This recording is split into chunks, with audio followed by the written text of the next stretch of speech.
Everybody, you're welcome back. You're still on the first show on GNTV. My name is Annie Ekow Ampofo, and it's time for us to take you through First Talk today. Like we earlier on said, we're getting into the area of your working environment. What do you do at work? How do you do it? How long do you work for? What are the things that sometimes your bosses say you should do that you feel is an abuse, but you can't talk about it? So we will answer most of your questions here on the First Talk segment of the first show with our experts who have joined us on the platform. Remember that the first show is supported by Ekow Spa Mineral Water, Revitalize Yourself, makeup by Lana Makeup, also Accent and Curls, who give us some accessories to accessorize ourselves and look beautiful on the screen.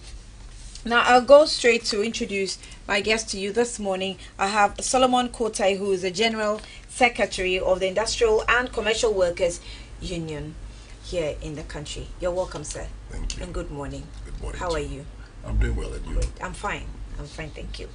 Also, Ekow Mensah is a friend of this platform. He's an entrepreneur.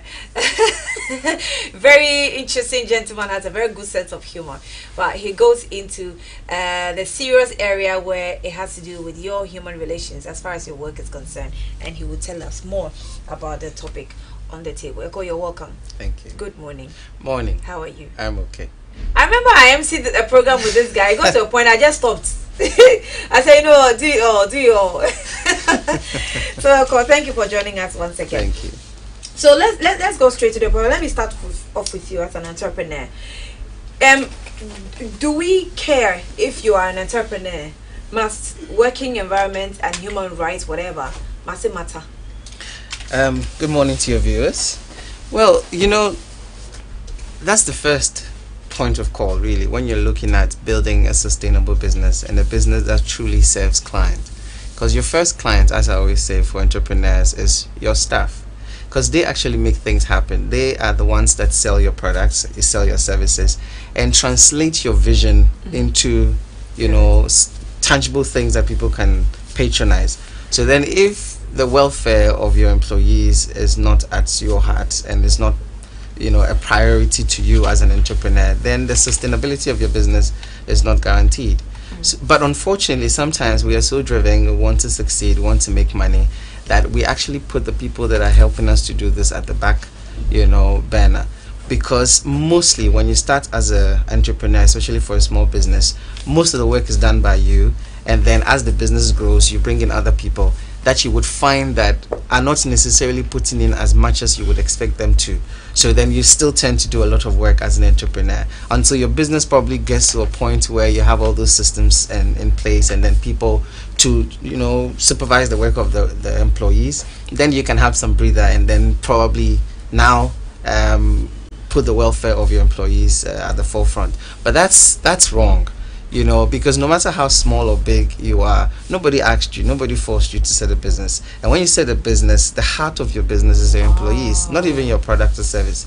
So when your employees are not being catered for properly, and then maybe you keep meeting with them and say, when we get to this point, at least when we start making profit and we start breaking even, exactly. then you all that's what happens all the time. That's what happens all the time. But it shouldn't be. They should enjoy so now. Now let's chew the bones. Exactly. Unfortunately, a lot of people think that enjoying is about increasing their pay and all that, but letting them feel even a sense of belonging, because you spend more time at work than anywhere else in your entire life.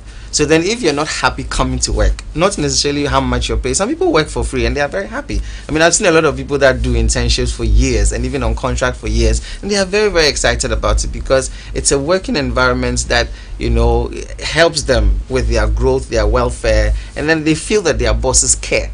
And care goes beyond money. But sometimes entrepreneurs, we always look at, Charlie, how much are we losing? And unfortunately, even though employees are assets, they are more of a liability because every month you have to pay them. And sometimes when the money is not coming as you would want it to come, especially when they are asking for benefits and pro bonos and things like that. I'm sure Mr. Kotei highly disagrees with you if you say employees are more of liabilities than us. I saw him shaking. Technically, that is absolutely true. Employees are part of the production cost of the business. Exactly. Like you rightly alluded, without them, the business will not be able to thrive. So at what point do I become a liability? When I've helped to generate, am I a liability? I shouldn't be a liability. I should be part. But at a point when you contribute to the losses of the company, definitely you become a liability. You're there as an asset. You're part of the production, and you're supposed to generate profit, not a loss. So can we have a point in time where we say, you know, at this point or this month, you have become more of a liability than an asset? Assessment of losses are always done for us to know what actually led to the losses. If, for example, in a business setting, okay, they realize that hours of productivity are not properly, you know, taken up. Workers come to work late, they don't stay in well, they don't actually use the man hours that they are supposed to use, and that is affecting the business. Then I'll totally agree what you are saying.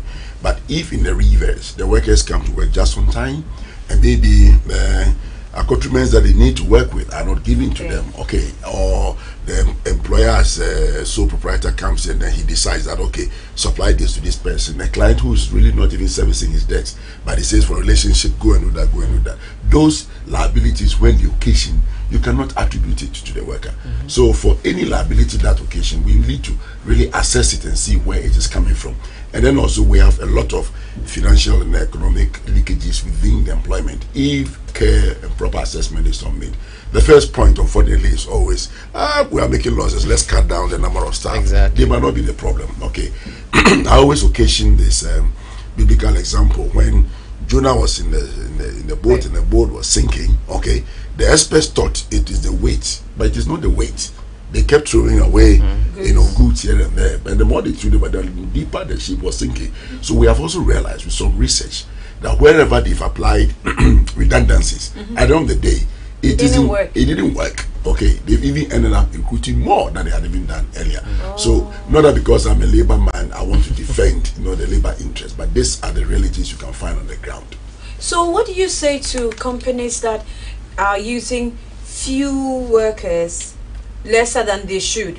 If, for example, the workload requires you to have about staff numbering 60 and you have about 20 doing the work of 60, although they are able to do it, with what you are saying, with the analogy and the research you have done, what would you say to it? First and foremost, every business must have establishment lists. You must know how many workers do I need to perform what number of, what X amount of work to be done.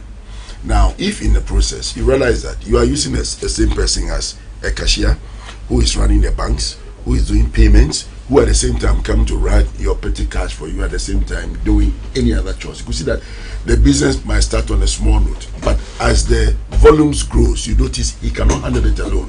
But like my good friend said, oh, when we get there, we'll get improved, so now handle it. And because every entrepreneur has a primary motive of making profit, they will keep encouraging you on the wrong side of the motivation, okay? And then they keep stressing the employees to the point that either the person breaks down or they also pick a wrong attitude and begin to say, well, if I don't help myself, who will help me? And all these things begin to happen. So at this point, what does it become? Does it become an abuse, or it is because I can consider my boss always having a discussion with me, oh, you do, when we get there we'll cross, when we get there we'll cross, and I'll feel like, okay, my boss says so let me just do it, and I'm doing it. So is it because I am a workaholic, or is it because my boss is abusing me in a very subtle way? You see, I did mention the establishment list. That will tell this business for now how many people do we need. If the boss is sincere, he will be able to tell the employees that, look, for now we need 20 people to work, but if we bring 20 people, this is what the staff cost, okay, is going to be. And if we run into that staff cost, it means our margins are going to be affected. So maybe I'll add this little. Let's keep going till we get to a level where we're breaking even, where now our profit margins are quite reasonable. Then we can actually do that. You need to be involved. You see, if these disclosures are not done, okay, then you feel cheated. But if these disclosures are done and you are all coming to face reality, because you need job, I need job. So if what I have to do to get the job sustained, okay, I will throw everything behind and let it go.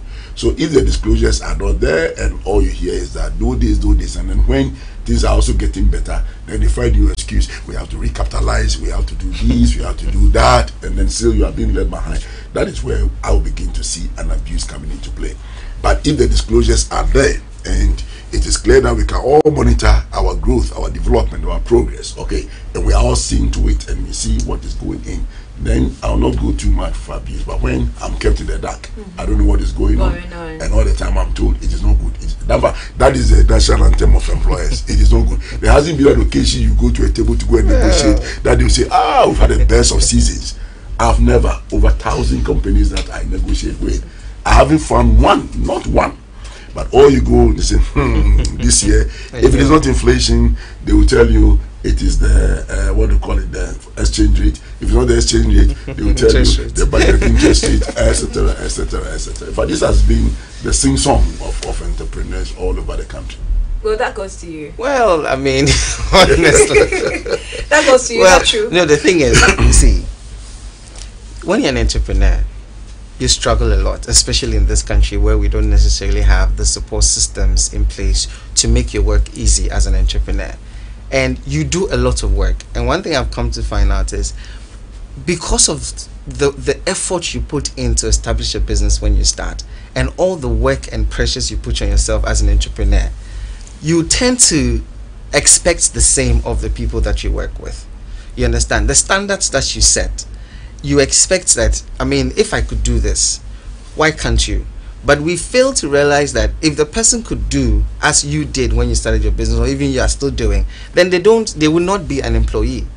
Maybe they have the entrepreneurial tendencies, so then they are proactive and then they show all those traits as an entrepreneurs when they come to your business. But unfortunately, entrepreneurs and employees are completely different in their mindset and the way they think and the way they do things. Yeah, but you understand? At some point in time, okay, finish. Yes, but when you talk about abuse, of course, I mean, there are KPIs and there are interviews, and then entrepreneurs study their employees all the time. What you realize is that the people that show that they have the potential to do more are almost always the people that are given more to do. You see, and those that do not necessarily show that they can do more are those that, unfortunately, when it comes to redundancy and all that, they are sacked. But I mean, the issue of communication, open communication and structures, for me, I think is actually the core of our problems as entrepreneurs. Telling your employees everything, is that good or is that bad? And for many of the stories I have personally heard, it eventually turns out to be bad, especially when you're completely transparent.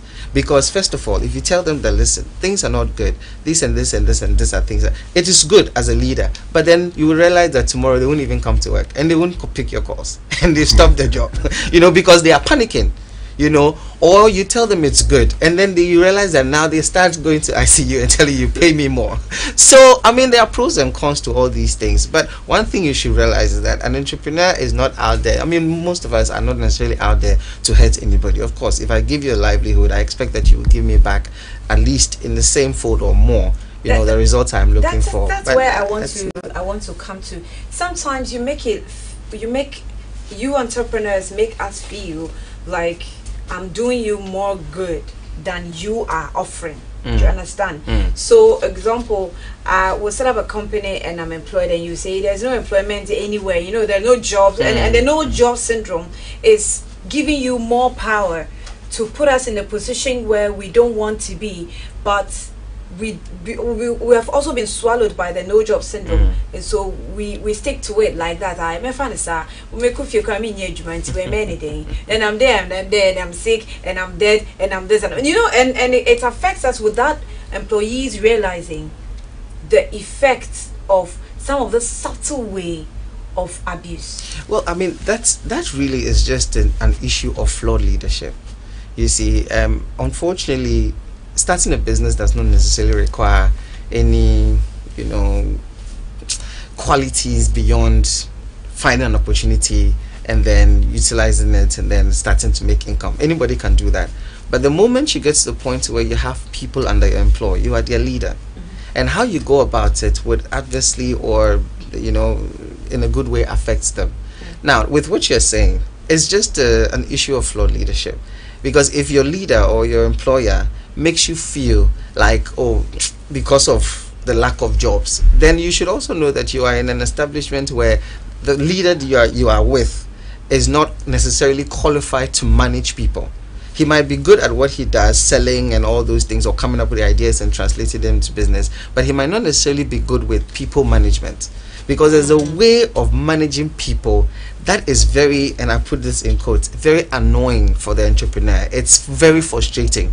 If you really want to be a very good people manager, it takes a lot of patience, it takes a lot of, schooling, a lot of education, and all this actually takes a lot of time that most entrepreneurs don't have. And that's why a lot of the time they expect that you will have some years of experience before you join them. So you have suffered that and you know how the terrain is. But unfortunately, it's not supposed to be so. Fair? It's not fair. Yes, I mean, because if I've come out of school fresh and I'm looking for a job and you say you want 5 years experience, where am I going to get that 5 years experience to even bring it on your job? That is like, what are you telling me? You see, and this is a discussion that would take this in a different tangent. I Everybody know. goes to school for at least 3 to 4 years. Yes. And when we are asking you for experience, we don't necessarily mean that you should have worked all those 12 months. The moment you enter school, even the moment you finish SS, you can start doing your internships.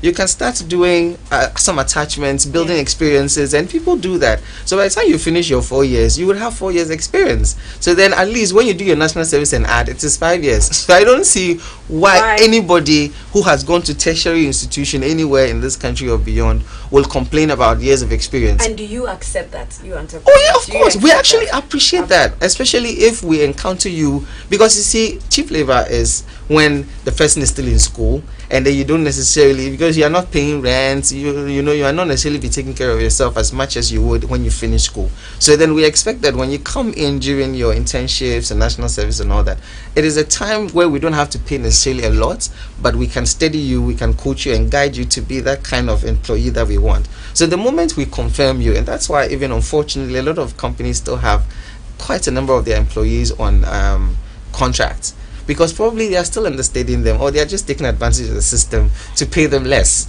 But these are facts of the ground. You understand? Doing business is hard in this country in most sectors. But of course, a lot of entrepreneurs also want to make the most out of their investments. And sometimes you can't really blame them. But the issue of people management is a skill that at least a lot of entrepreneurs need to take. It's a course. And it comes through mentorship, coaching, and actually training. People management. Because, yes, people management is something that a lot of entrepreneurs, especially the very good ones who can sell, don't really know, because they don't have patience for, lots of the things that employees like, because they come to work, whether you work or not, you still be paid. But that's not their fault. If you don't have the tools to work, if you don't have like KPIs that they are doing, because what you monitor, you get results from. But a lot of us don't have time to micromanage. So then at the end of the month, we complain that you didn't do much, but there was no monitoring. So then how do we know? Micromanagement, I think, happens a lot in the private sector, but in the government sector, of course.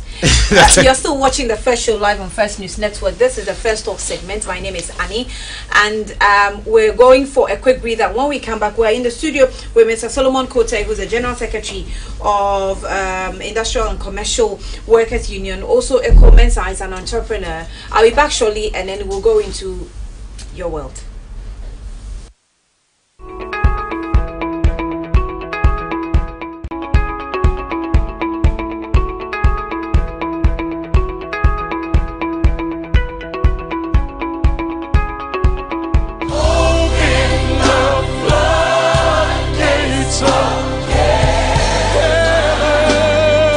The currency of faith can never fail.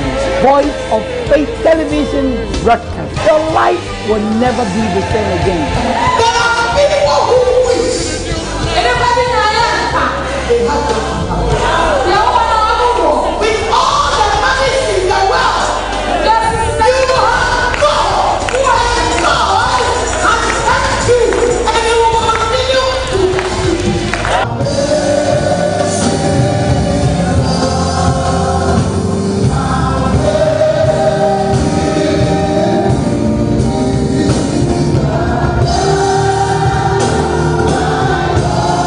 Of Faith shows every Saturday at 7 a.m. on Faith TV.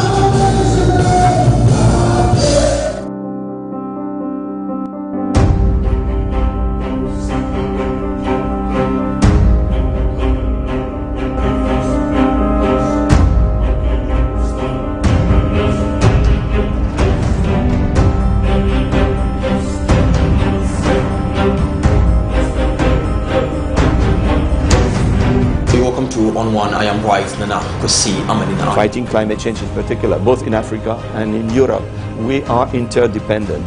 Our intake of refugees has been going up in recent years. Today's markets and today's life is no more a question of common sense. It's a question of knowledge, understanding. We have task forces that patrol the markets, the communities, and to ensure that certain fires do not occur.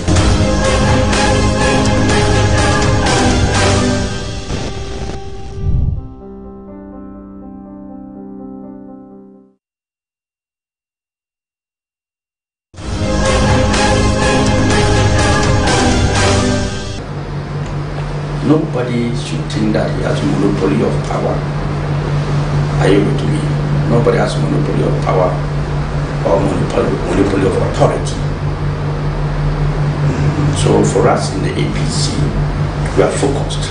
And in the MPP who thinks that they cannot criticize them, even dogs believe that people can criticize. Only dogs who think they cannot criticize them. Anybody who cannot take criticism is a dog. And I say today that anybody who cannot my criticism, that person is a dog.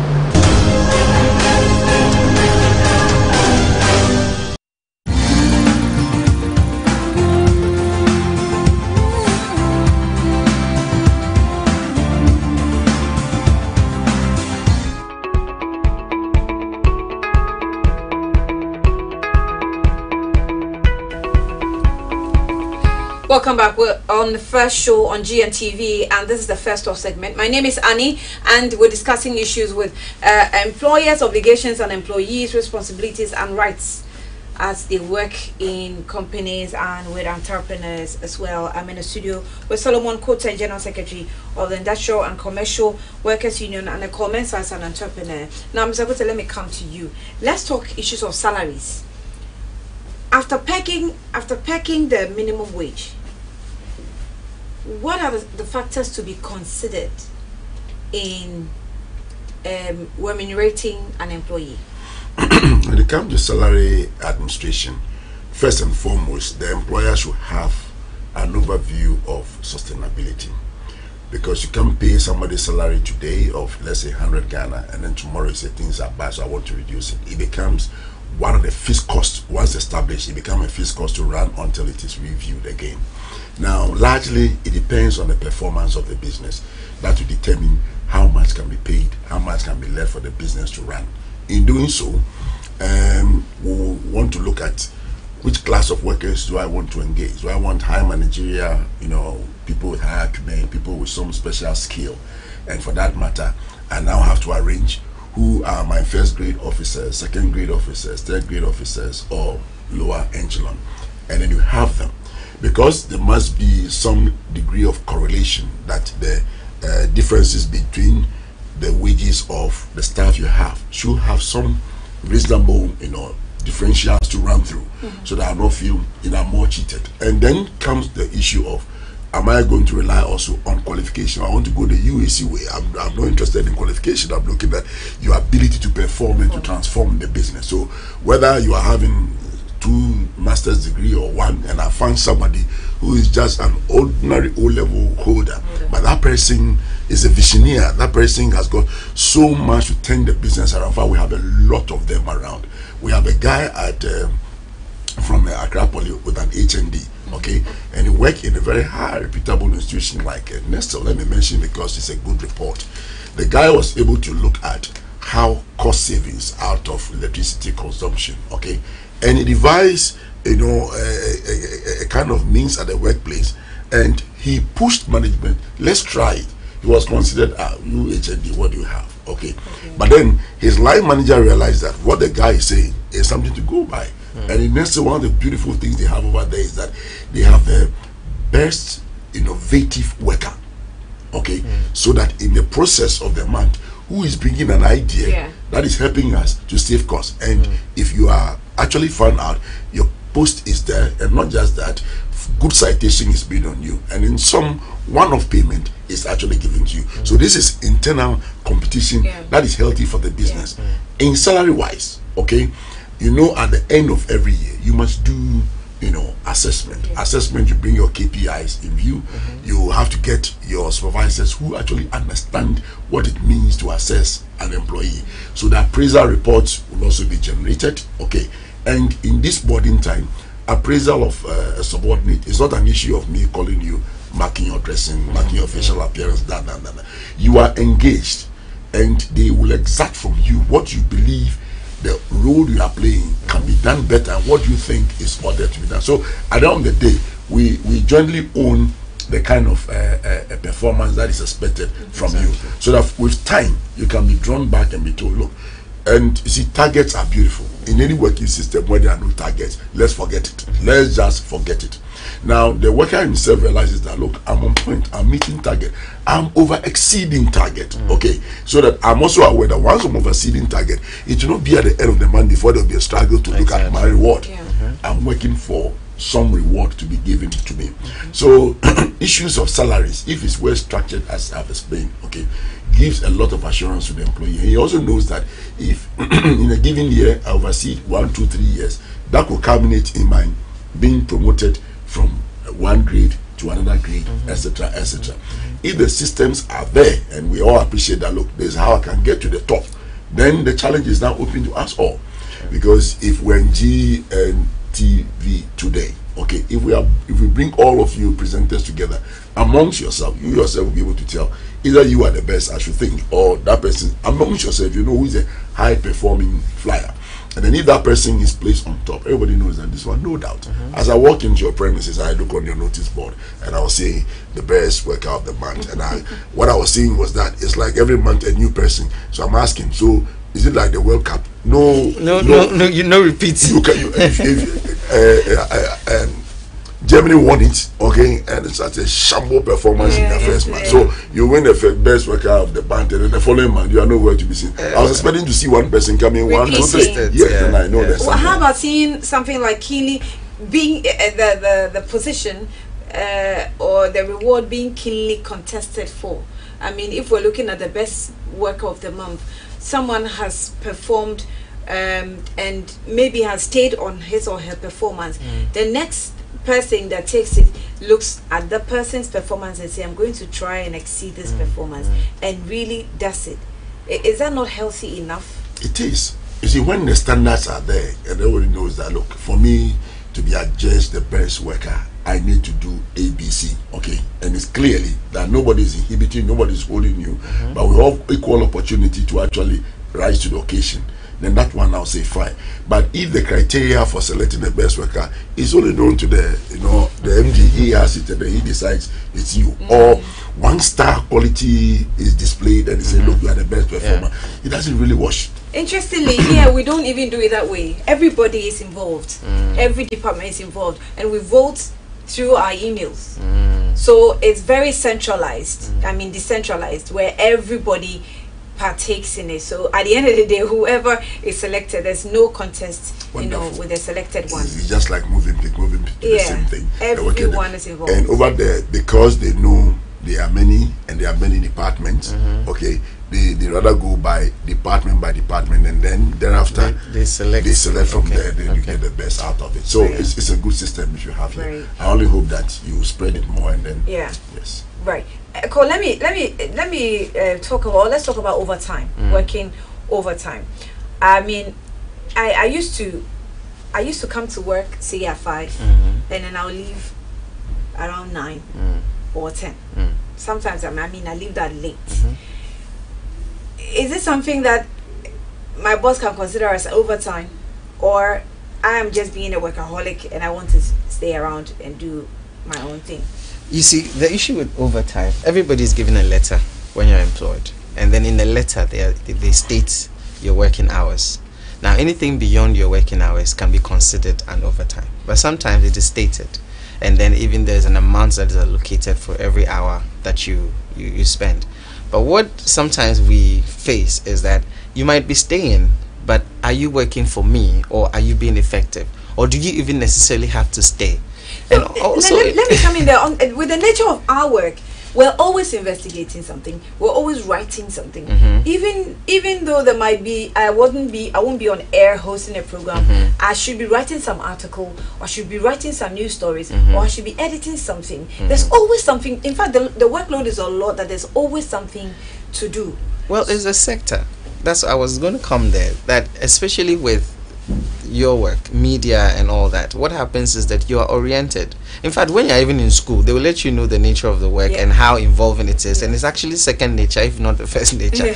You live it, and that is you. So even if you leave the office at 5, as probably stated in your letter, when you go home, you'll still be working, because you need to be abreast with what's happening, so that next time you won't be lost. But that's the nature of work, and sometimes it's also on you as part of your professional development to make sure you are best at what you do. Because then if you sit in the seat, for instance, and you're ignorant of what's going on around you, then unfortunately you wouldn't be the best in the sector, because there's competition and people are looking to, you know, grow their careers. You know, so then some jobs require that you stay beyond the normal official hours, but those things will be as part of your orientation and probably will be put in your letter. And the moment you sign, there's nothing like overtime anymore, because you agreed and then you've signed on it. But of course, there are some other sectors that they are clear-cut working hours, and then when it goes beyond, when it is necessary, your supervisor or your line manager has to approve, and then you would be compensated accordingly.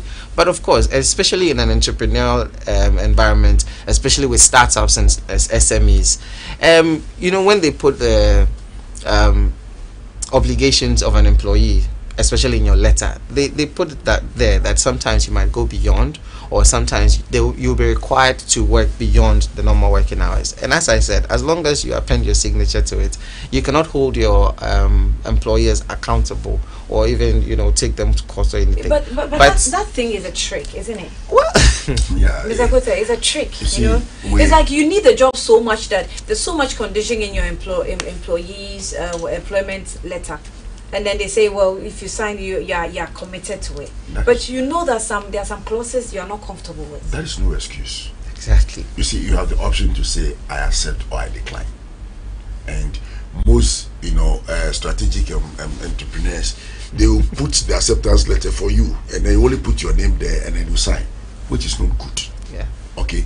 You need some time, study it, probably even give to your lawyer or somebody who understands labor issues to give you some advice. Because you see, the labor law is there. You know, he's shying to go to that place.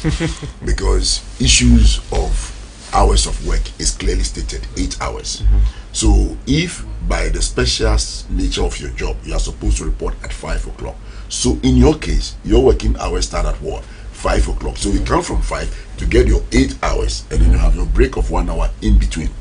Now, if the exigencies of the job will require that you have to stay on, he rightly put it, your supervisor must make a recommendation for whoever is the final authority to approve that you are doing an overtime. And any excess of your 8 hours, that is considered as overtime.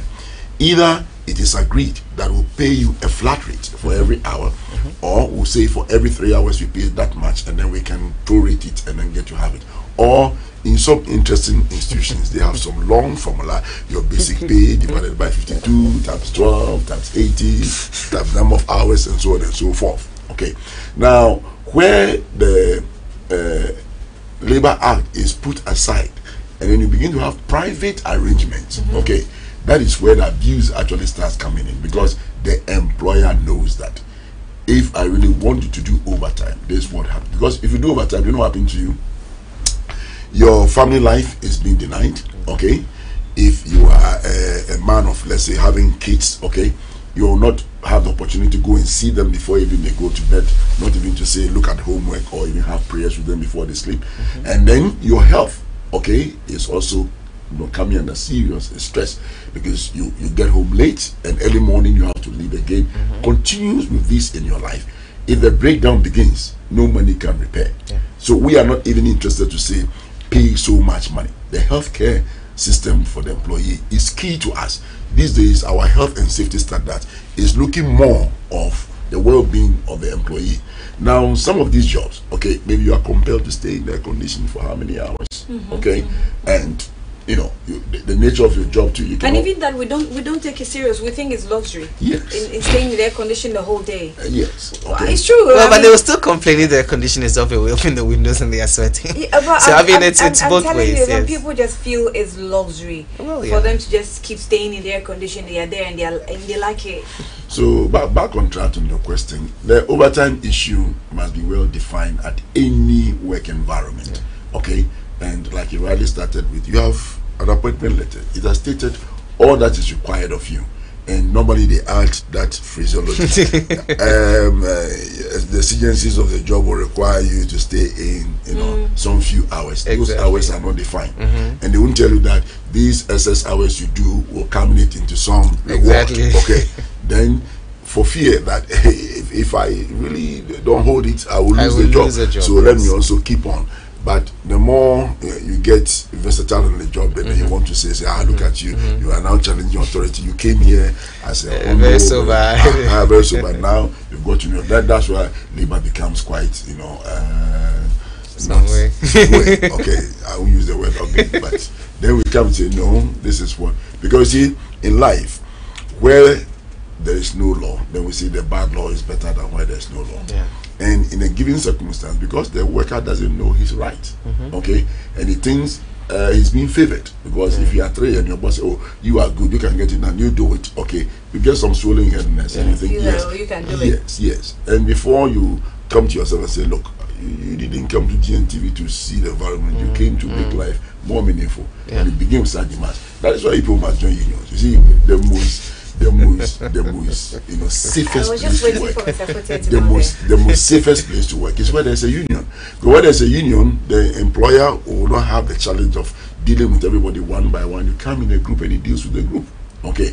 The safest place to work is where there's a union. When there's a union. Yes. So is it obligatory for companies to allow employees to join unions? Oh, fundamental principle from our constitution, the rights and freedom of association is open to all. Thank you. Okay. So if you decide you want it, okay, he decides he wants it, and then you come, you come and market ourselves. There are over 32 unions in this country. Yeah. We believe we are the best, we are the pace setters, and the rest follow. We will come and teach you what your responsibilities towards employment is first. In fact, our presentation in recent times is letting the employee feel that you are a part owner of the business. Exactly. Don't just see yourself that I'm come to help somebody. Your entire sustenance is here. Like the good book says, pray for the welfare of the land where you dwell. In that land's welfare, your welfare is determined. If it's good for GMTV, I don't think a CEO will be that callous and say no. Okay, but where you are working, at the end of the month, we have to go and look for money elsewhere to come and make payments over here. Then we should all see that there's a danger for us. Then we need to lift up our game and ensure that we get things properly done.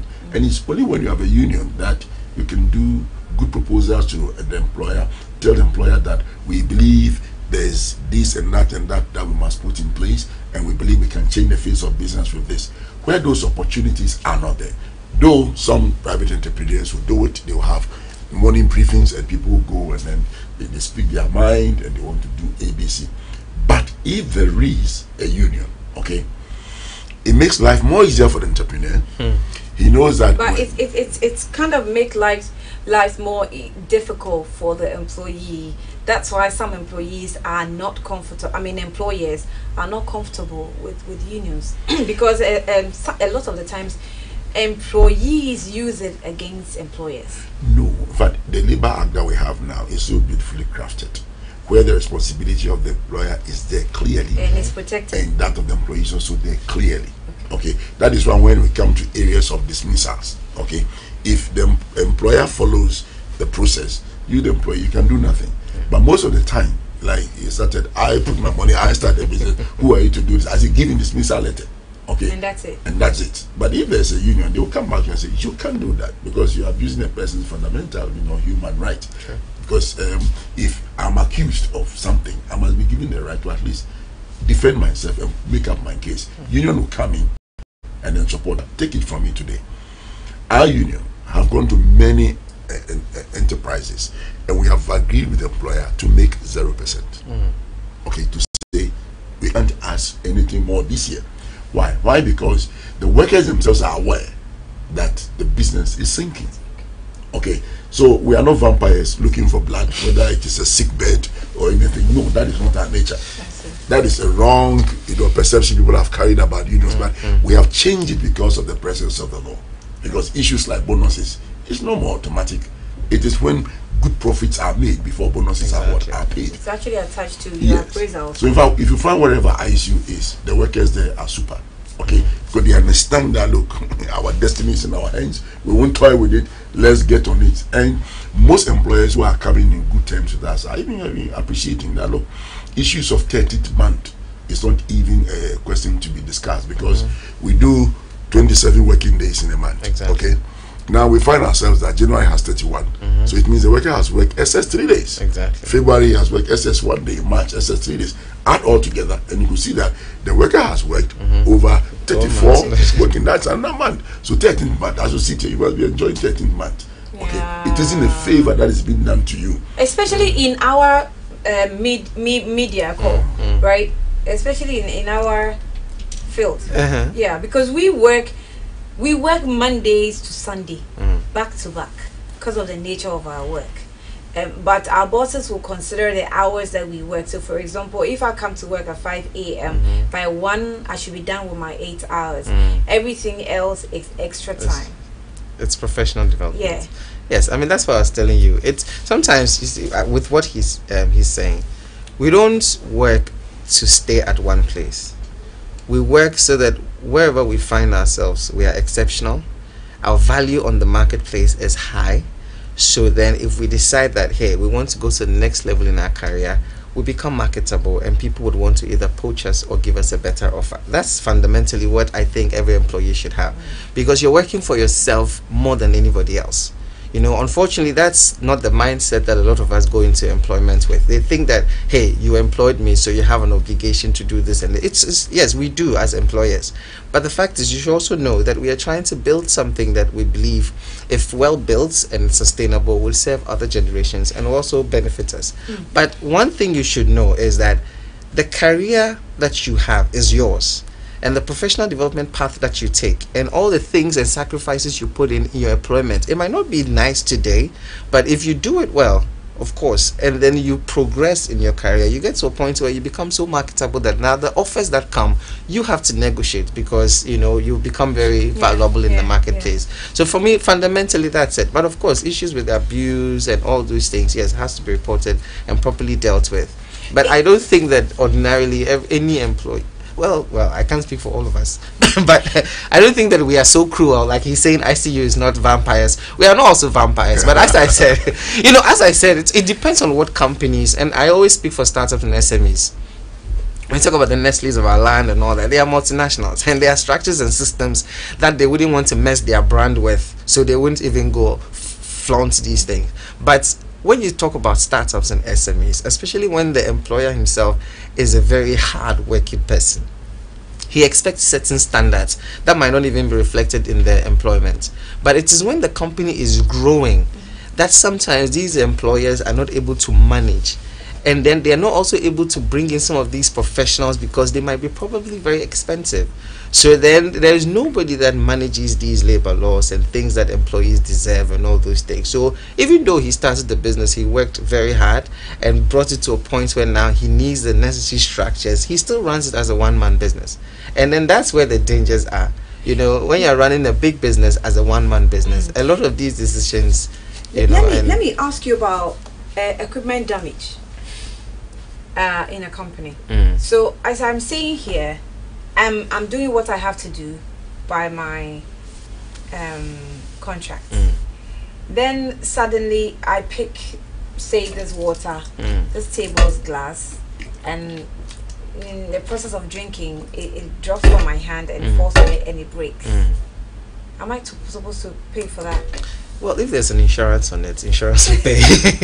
It's an obligation, especially if there's a pattern that is repeated in the company. You should know that, okay, probably you should get an insurance cover so that you don't burden that. But if it is something that is intentionally being done by the employees, how do you judge the intentions of the employee that has destroyed something?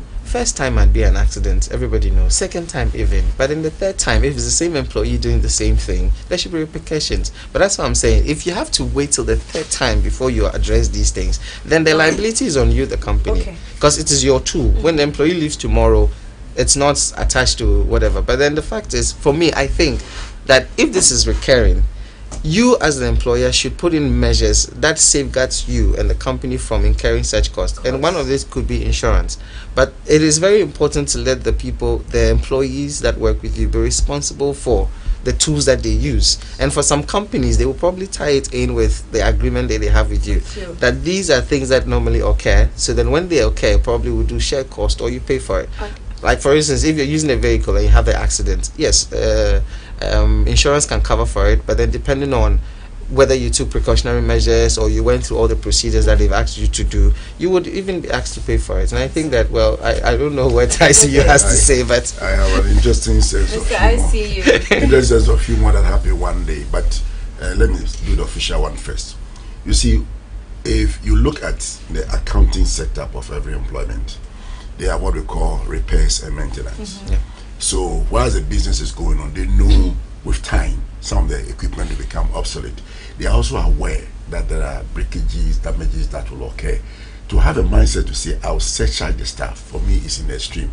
But like you rightly said, if it to be established that you deliberately damaged it, it will even lead to your dismissal. It will not even surcharge you. It will let you get off the job because you could now go ahead and hurt human life. Exactly. But let me now move on to my humor element. There was a driver who walked to his union chairman.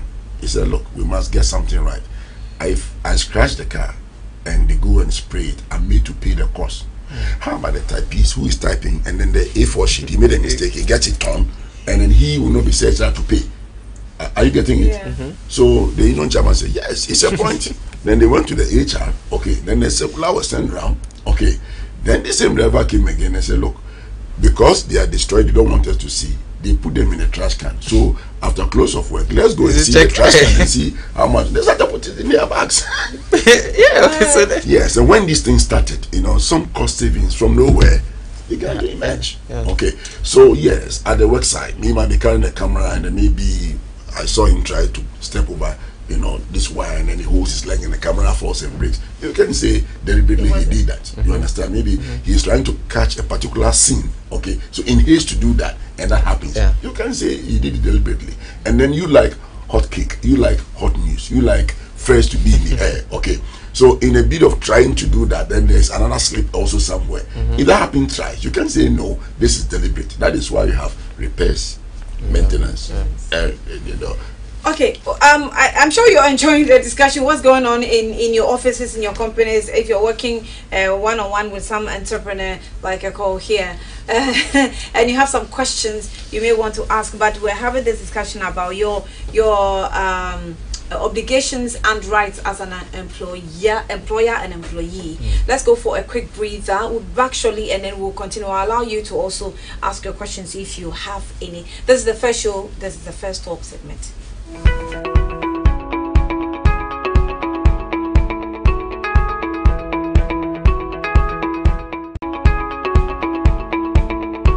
the future, every child, man, woman in every corner of the world will be connected. Anything that you want to know will be available at the snap of a finger. The future brings endless possibilities, but we must never forget who we are, Ghanaians.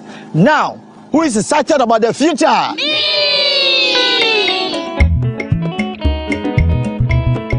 The future is here.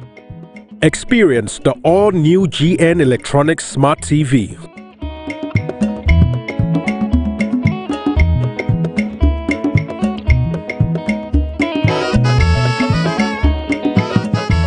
Experience international quality assembled right here in Ghana.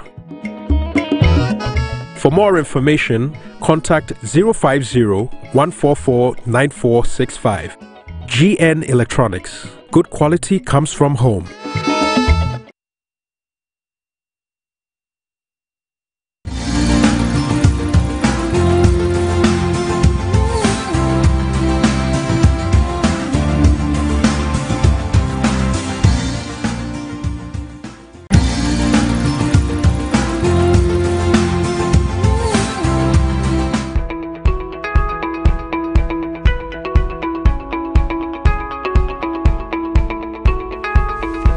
Welcome back. So an interesting issue that came up when we were on break. I think we want to touch on it, and then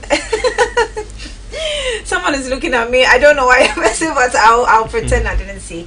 So if you're in a company and like you're giving say a phone, right, and the phone is an office phone. Sometimes some of you say, "Oh, this is an office phone. This is my personal phone," and maybe you misplaced the phone, and your search charged by the company. Is it right or is not, Mr. Kotei?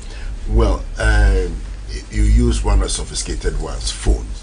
Now, all over in town now, thieves are going after phones.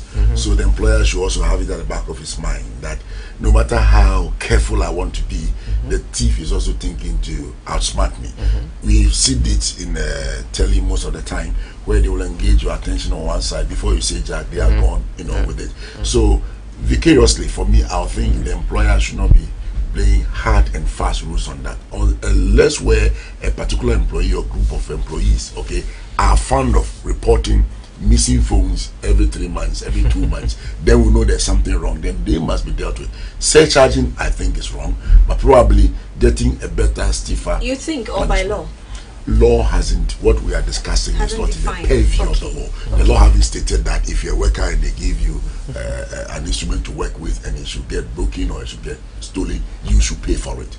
But for us all to ensure that, look, these are all kind of losses to the business, okay? Because when we buy this phone, for example, we know we really don't actually go by them, but these gadgets have got their lifespan. Sure. You come and driving the car for more than 5 years, yes. Okay, and still driving it, you begin to have a downturn of your expenses. Same way for these phones. So if I know that this phone has been given to me, I'm supposed to use it for the next 4 years, 5 years, 6 years. I'll take good care of it. But in the circumstance, let's investigate how it got lost from my hands. And that is it. Because the employer himself can also lose his phone. I don't know how many times he lost his phone. So the employer should consider the changing seasons of the times and then create the conditions to meet the demands of the times. Well, you see, if at the time of handing over the phone or whatever gadget to the employee, discussions are made, and in fact workers are made aware that this is how much it's costing us to do this. If you lose any of them, this is the implication on the business. Honestly, employees are responsible, okay, and you find them living up to the standard that is being set for them. But if in the event, okay, thieves, they come, thieves have the same resemblance with Christ. They'll come when you don't expect them to come. So if it is stolen and the circumstance suggests that, oh, the thing is gone, okay, but the successive turn out of the losses would not let's say that no, this is a careless employee. It will go against your KPI, it will go against you in your assessment and all that. Just quickly, let's speak with a clinical psychologist, Dr. Collins Ajiman-Bedu, who has joined us on the phone lines to tell us also about the health conditions of the employee and how we should be able to protect them in that state. Doctor, thank you for your time on the first show. Good morning. Good morning. Hello, Dr. Ajiman-Bedu.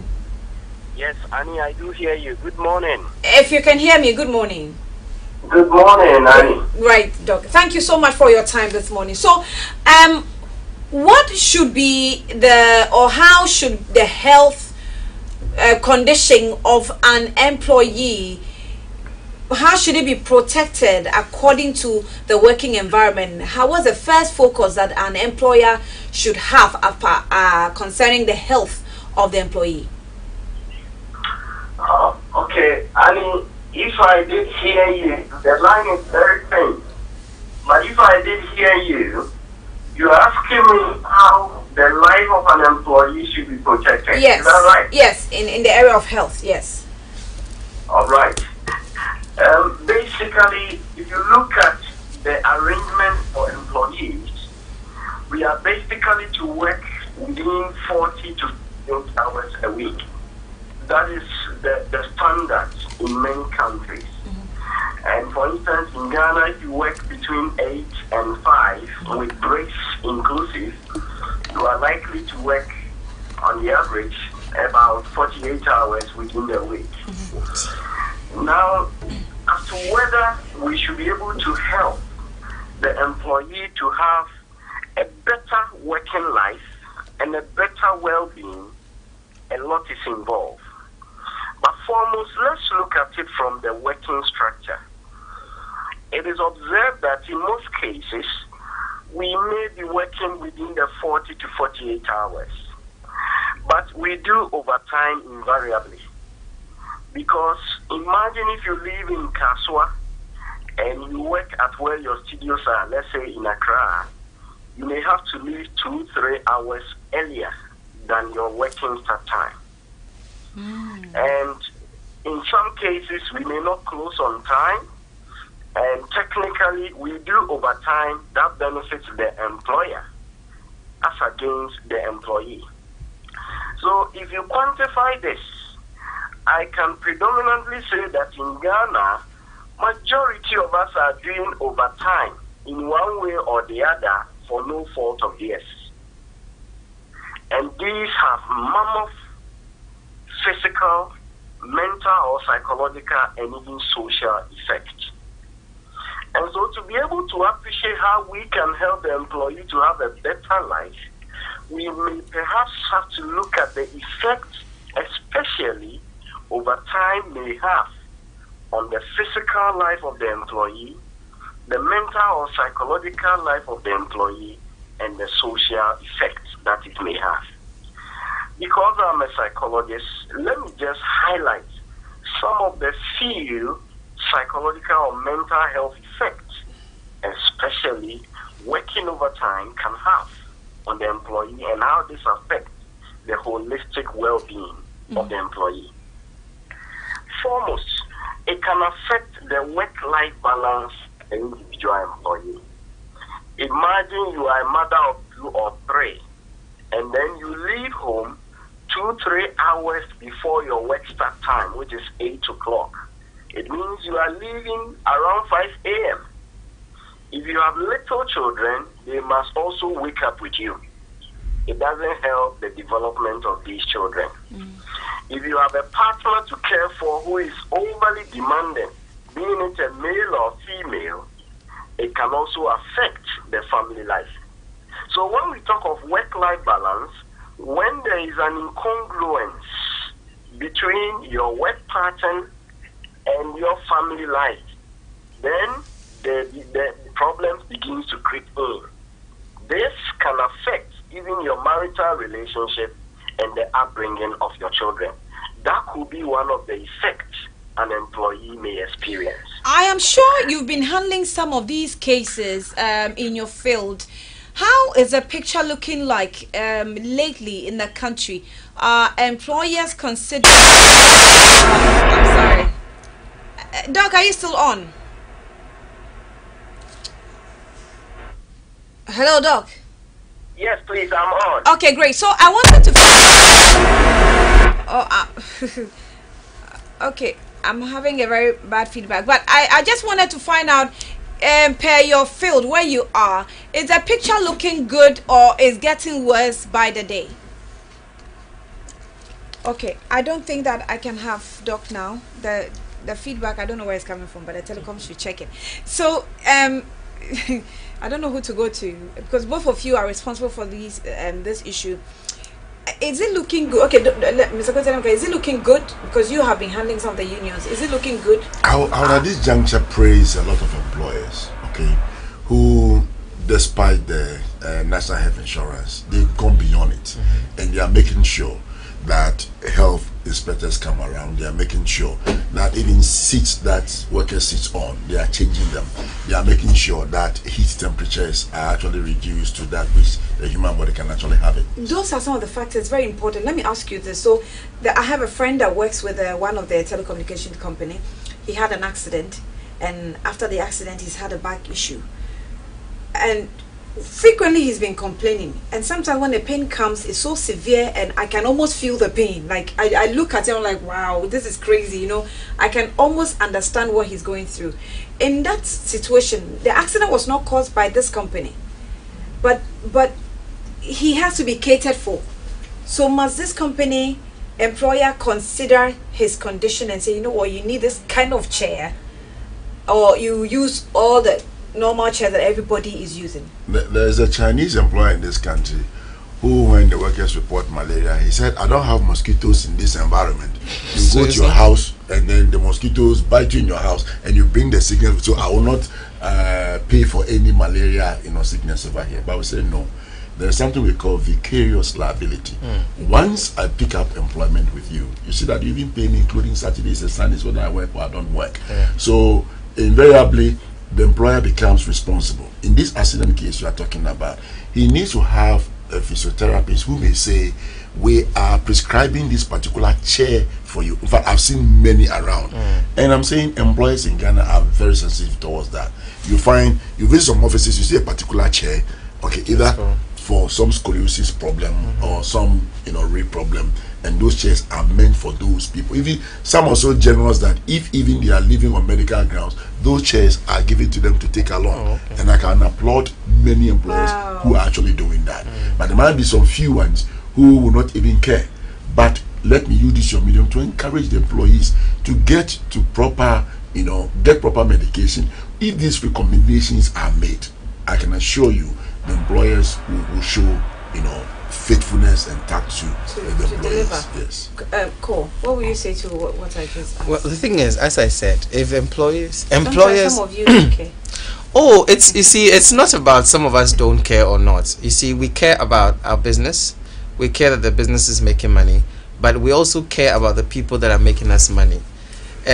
When you find any employer not really caring, it's probably because he's put himself in a situation where he spread himself too thin and he's not making money as he probably would have wished for. So his frustration about not making money is what he's extending to the employees. You understand? So it's not necessarily maybe caused by they are just being affected by it. But the thing is, employers care. But if we don't have what it takes to go beyond what we can provide, then it looks as though we don't care.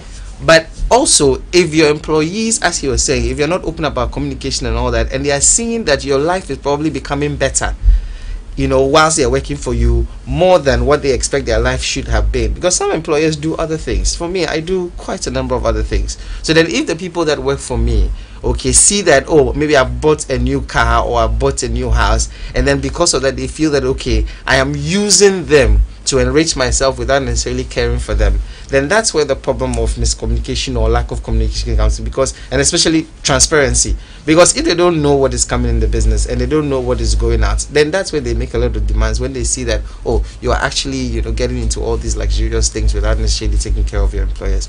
But issues with accidents and all that, if this employee is good and actually meeting the KPIs and then his appraisals are good and everything, I don't see why. Because he's a friend, I can vouch for and say he is good. Yes. So for him as an example, what will you do as an employer? Yes, but you see, as my colleague rightly said, he said you have to come with a medical yes, and a lot of employees don't do that. They feel that but wait there, you should know. The Ghanaian, attitude.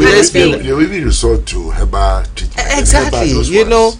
Like I'm sitting here, I've gotten a text message from one member. My eye is swelling. I can't come to work. Can I work from home? I mean, really, you know what I'm saying? Something like this, I shouldn't. Can I work from home? Exactly. So but then, give your condition. Can I work from home? No, but what shows? If you will give what shows that your eye that is swelling can prevent you from working? Where's the medical? Because I asked her, have you been to the hospital? Because beyond me thinking that if you don't come to work, I won't make money, will this deteriorate into something more serious?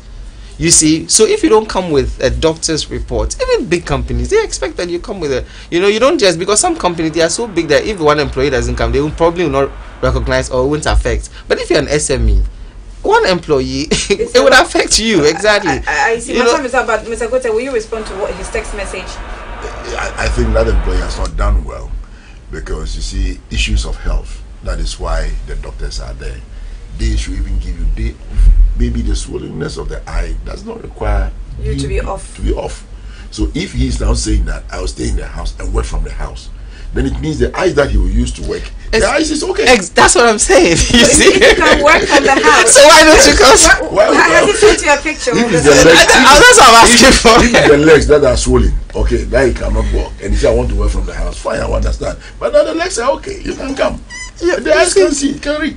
Okay. And you want to work on that. You see our problem. So it's not like we are wicked or anything. It's just some employees are very inconsiderate. So you should understand. If they say the eyes it's itchy or something, or they can't look at the lights, or something. So get a medical report. Yeah. Maybe I've gotten Apollo. So if I come, it will affect the other. Then that one, maybe he will understand. It's okay if it's Apollo. Exactly. You don't want to come and affect the rest. But it's a swelling. Apollo, the eyes don't get swollen. Get ready. Please, one minute. This Ekow. I'm sorry, my phone lines are bad, so I couldn't open the phone lines for you. But I'm sure we'll do this again, and then we'll give the opportunity to ask questions, because we have the experts who actually give us the information that we really need, and we couldn't exhaust all our questions, but we'll do this again. And just for you to know that as much as the the employers have obligations, the employees also have obligations to employers. It's like the Nigerians in their jersey. It costs like 40,000 naira each. So if we put that jersey on you and you go and you go and hug 2 goals and come back, you have problem. So this is the first show live on GNTV. This is the first segment. I'll go for a quick breather. When I come back, we'll give you more. I had Mr. Solomon Kotei, who was the General Secretary of the Industrial and Commercial Workers Union, and also Ekow Mensah is an entrepreneur. My name is Annie. This is the first show.